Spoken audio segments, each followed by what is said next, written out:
टाढाको यात्रा हो क्या हो? बुहारी भेट्न जानला नि। कसको बुहारी? कसको बुहारी भेट्न जान्छौ? आफ्नै बुहारी भेट्न जानला नि। अनि बुहारी भेट्न जाँदा पनि डोको बोकेर जान्छन् त? डोको मात्र देखिस्, डोको भित्रको सामान देखिनस्?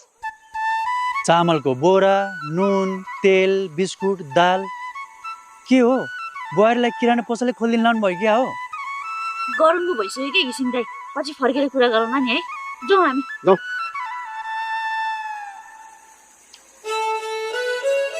पसलै खोलिदिन ला हो त? होइन के बुहारीलाई रासन पानी पुर्याइदिन लाग्यो। अनि घर र लोग्ने छोडेर गएको बुहारीलाई पनि रासन पानी लैदिन्छन् त? छोडेर गएको होइन मेरो बुहारी, बिसाएर गएको हो। रिस मरेपछि फर्किहाल्छ नि। खै के हो के हो? हामी त तपाईँहरूको कुरो के पनि बुझ्दैन। तिमीहरू हामीसँग जाने हो? होइन होइन भने किन पछि पछि लायो त? जाने हो भने ला, यो भारी बोक। होइन नपकाउँ होला।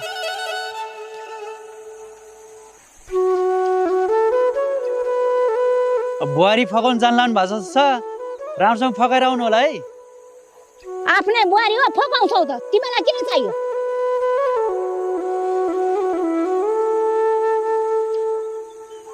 पहिला पहिला सीता माइत जाँदा 2 टुक्रा सेलरोटी पठाउँदैन थियो। अहिले हेर त फकाउनलाई डोको भरि सामान बोकेर गएका छन्।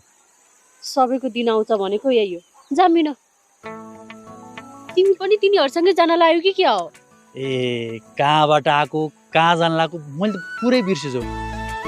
त्यस्तै हो, अरूको धेरै चियो र चर्चा गरेपछि। जामिन, के गर्नु त?